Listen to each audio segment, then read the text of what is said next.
by winning Open Cup, you advance, which I'm sure you're happy about, but it also adds another game onto that calendar for this month. So you're gonna be playing every 3-4 days for several weeks. How do you approach that? How do players approach that? How do you manage the physical and I guess mental demands as well? Yeah, I mean, we spoke about that today a little bit. You know, now that we know it's going to be Saturday, Wednesday, Saturday throughout the month of May, we just started to talk about like the excitement of that. I mean, we're excited for this period of time. I think all players, all staff, like being able to play in matches and test yourself, and so we're involved in the league and the Open Cup, and that's exactly where we want to be.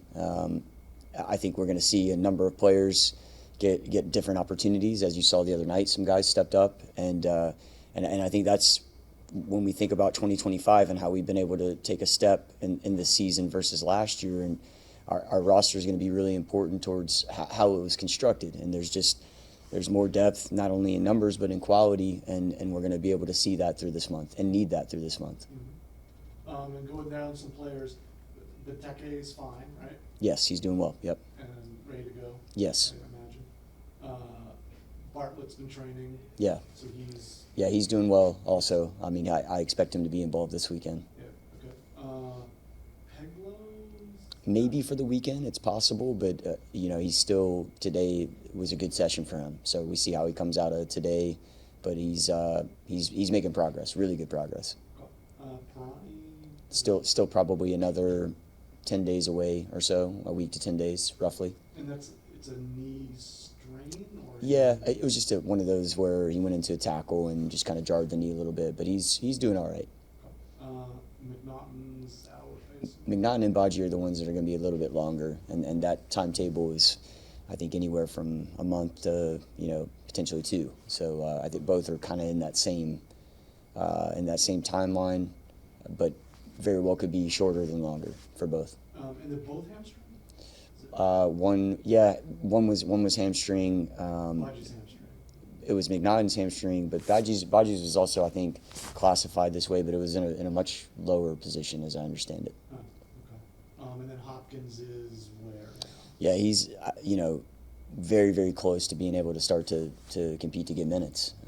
He's had some really good training sessions, and now we're just he needed to check a few more boxes physically just to make sure he's in the right spot, and I'll get a report on him a little bit later today, and hopefully he'll be in the next few matches. He'll be involved. And then last one for me, Garrison stepped in and did really well the Yes. other day. It's been kind of a roller coaster for him, not playing at all, Yeah. going on loan, and then coming back and getting big minutes Yeah. right away. How have you handled it with him?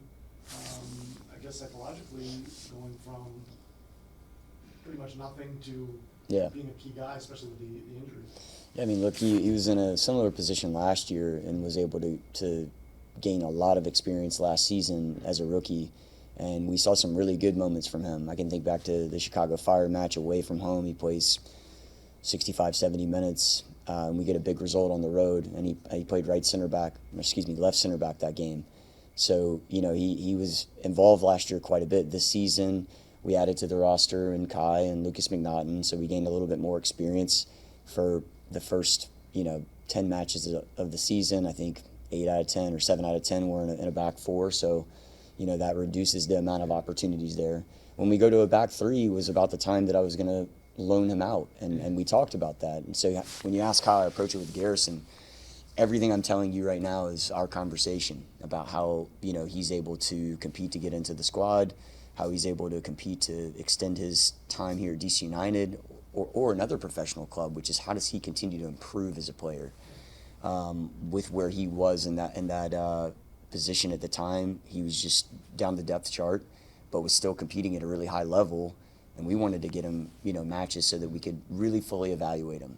And so that was the thought process at that time to have him go out on loan, and then injuries happened to the aforementioned names that we spoke about, and we changed the system of play. And so now it's, he's gotten that opportunity and he's made the most of that opportunity. And that's like anything in this game. When your opportunity comes, are you going to make the most of it? And Garrison certainly, he did last year many times, and this year he stepped up again. Thanks for going to Dave Johnson on Zoom. Troy. Along those lines, I know adding the Open Cup adds congestion, but what an amazing shop window it is. And in terms of team building, I guess I'm asking, you're giving guys responsibility, and they're going out and playing. Can you just talk about, on that side, how important this competition not only is you want to win it, but also building the team to advance? Yeah, I mean, I kind of spoke about this the other day going into the Battery. We looked at that match not only as being a part of a competition that we are going to take very seriously as a club, and the club's always taken that competition seriously, but also as a way for the MLS regular season to continue to build and sustain some of the momentum that we've started to create over the last few weeks. And so, you know, when you win, no matter what the competition is, I think that's a mindset that you want to continue to have in place, and we need in place, because we haven't done it consistently enough. And so, I talked to Steve just recently about the excitement that we have over the course of the next few weeks of having matches every 3-4 days. That's a great thing. And lastly, the responsibility you talk about, one more time, guys have to earn that responsibility. They have to earn the ability to go on in any match and be able to do the job for us. And so we're continuing to evaluate how players perform in matches, but also in training as we start to approach every single match to determine who's in the team. Because the Open Cup's something that, as we think about that a little bit, I mentioned this in the post-match, we haven't progressed past the round of 32 since 2019. We haven't progressed past the round of 16 since 2013. And it's a special competition that we want to stay in. And we'll obviously speak more about that as we approach Charlotte in a couple weeks' time. What are some of the takeaways? Obviously, Charleston, that was the biggest game of the season. They were spitting nails, coming at you, throwing everything at you.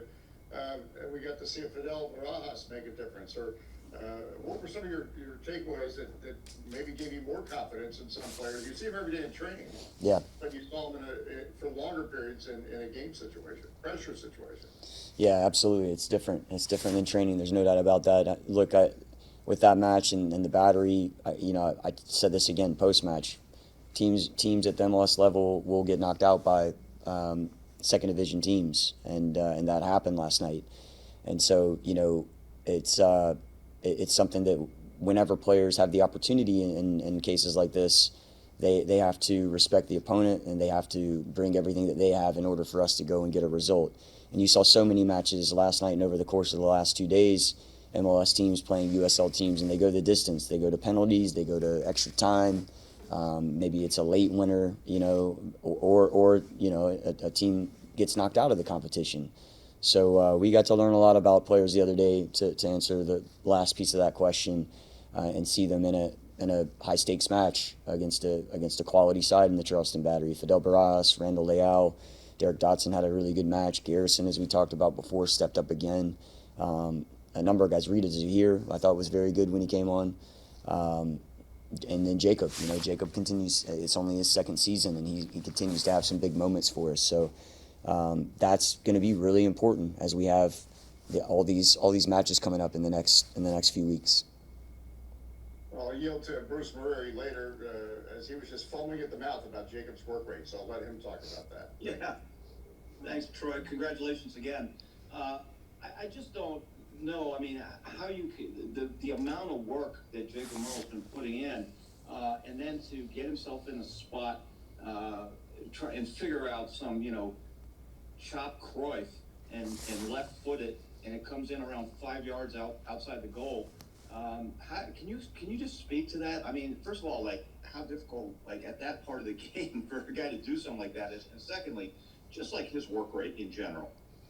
Yeah, Jacob's a machine. He really is. And he's a guy that he's so fit that at points, already this season, he's gotten with our Director of Human Performance, Dave Rhodes, and said, hey, listen, I want to do more. I don't feel fit enough. This is Jacob's mentality. He really is.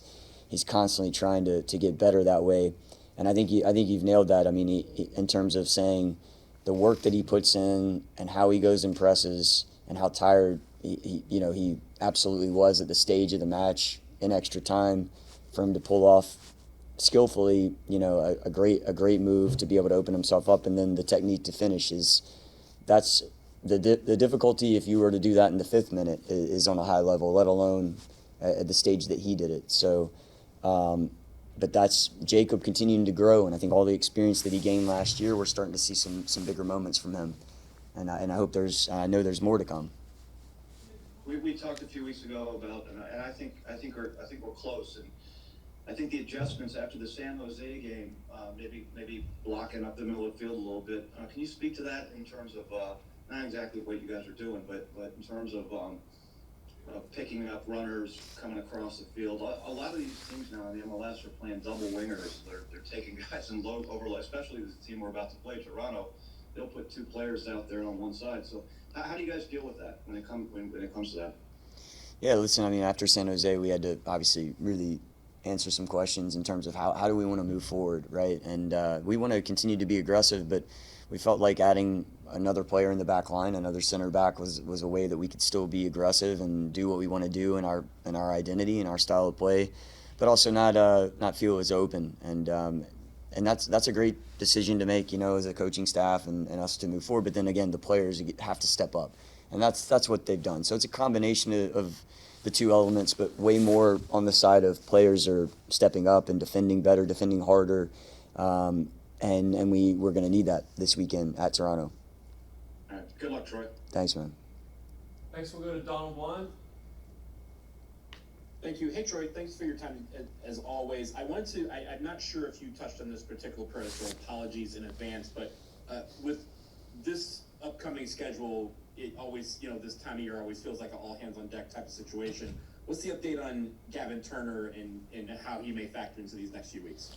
Yeah, we didn't speak about Gavin, so I appreciate you bringing him up. He's been able to start to get some consistent match play with our academy group, and he's been playing against other MLS opponents, and so just trying to build him up to get as close to 90 minutes as possible in these matches is part of his process towards being available, because as I've said over the course of the last couple of months in training, we're seeing some really, really good moments from him. And during this time period, he could very well have his number called. And if he does, I think the kid's going to be ready. When it comes to a player like that, especially a younger player who's a homegrown, it's always easy to hear the call of people from outside of the group to throw him in and see what he can do and play the kids, for example. But there's also the confidence factor. How do you balance that in your talks with him of what the needs may be for the team versus how confident you feel he may be on that field once you give him that opportunity? Yeah, I mean, my confidence is on a high level for him, and it's really now about when that opportunity will come, and we're not. It's not just a throwaway for me. I mean, we're pretty thoughtful. We're very thoughtful about every single player and what their path is, no matter if they're Gavin or Christian Benteke. And when it comes to playing young players, just look at last season. I mean, Jackson, Jacob, Garrison, Fletch, Matai, Koo is still only 21. We're going to play players that are young, because that's part of the identity we want to create moving forward, and as a club. When they're ready, we're absolutely going to play them, and I think Gavin is trending towards that stage of being ready. Great. Next we'll go to Dennis Gomez. Thank you, Sam. Troy, on a personal note, I was just curious if you were able to get a hold of the Coffee Pot Cup, and what does that rivalry represent to you for all these years? I didn't get my hands on it, but I did from a distance see our supporters group holding it. I can't confirm or deny that maybe there was a sip or two in the crowd being taken out of that coffee pot, but it was nice to see. It just from the experience of being on the other side for so many years as a player and a coach, now being a part of DC United, it really is. It's a special piece of history. And just following up, Christian Benteke, it is a goal away from beating Christian Gomez's record of 45 goals. How important is that, and just how historic is that? Yeah, I mean, Christian Gomez, what a player. What a player for this club. One of my favorite of all time. This is something that I appreciate you bringing that up. I love to know the history of the club. This is one that I didn't know. But I would say that's a massive moment because it just shows Christian's availability over the course of his time here. He's always available for us when he's available. He usually steps out on the field and creates chances and goals. And so he's fulfilling his responsibility to the club. And what I would love to see is that coupled with on-field team success that the likes of Christian Gomez had during his time period. And lastly, what are some of the things that you'd like to DC United to repeat leading up to this game against Toronto? Yeah, just continuing to build off of the last few weeks and be defensively sound. I think in both boxes, for the most part, outside of Philly, they had the better of us on the day in terms of maximizing their chances, and we didn't do that. I want to see us replicate what we've done in 3 out of the last 4, which is win the boxes. So that's what I'd like to see. Thank you. All right. We played Toronto to a 2-2 draw in the first game of the season, so it's a good kind of inflection point for us. How do you see the team's progress since that first game, and what does this team need to do differently to get 3 points against Toronto? Yeah, I mean, you look at that first match, Sam, and it's, man, it feels like forever ago, right?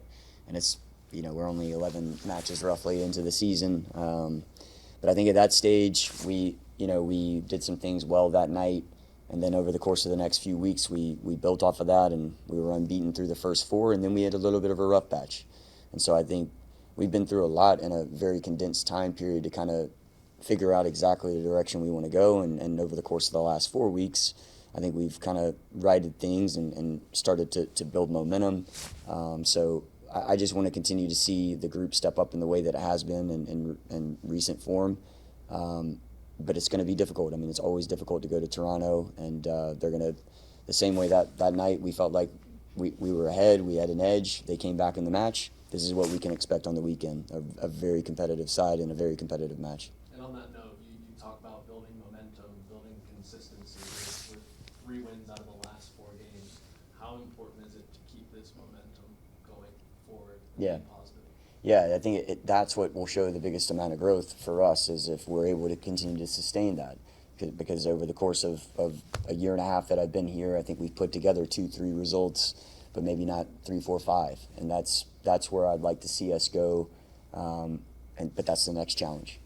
And what's contributed to the last 3 out of 4 games? What's contributed to them finding the winning ways? Yeah, I always, I mean, I don't do this as a throwaway, but truly the players stepping up and taking responsibility and playing to their level. There's different things tactically that we try to set up. That's always the case, but the players ultimately are the ones that are going to lead us towards these types of results, and they've done that.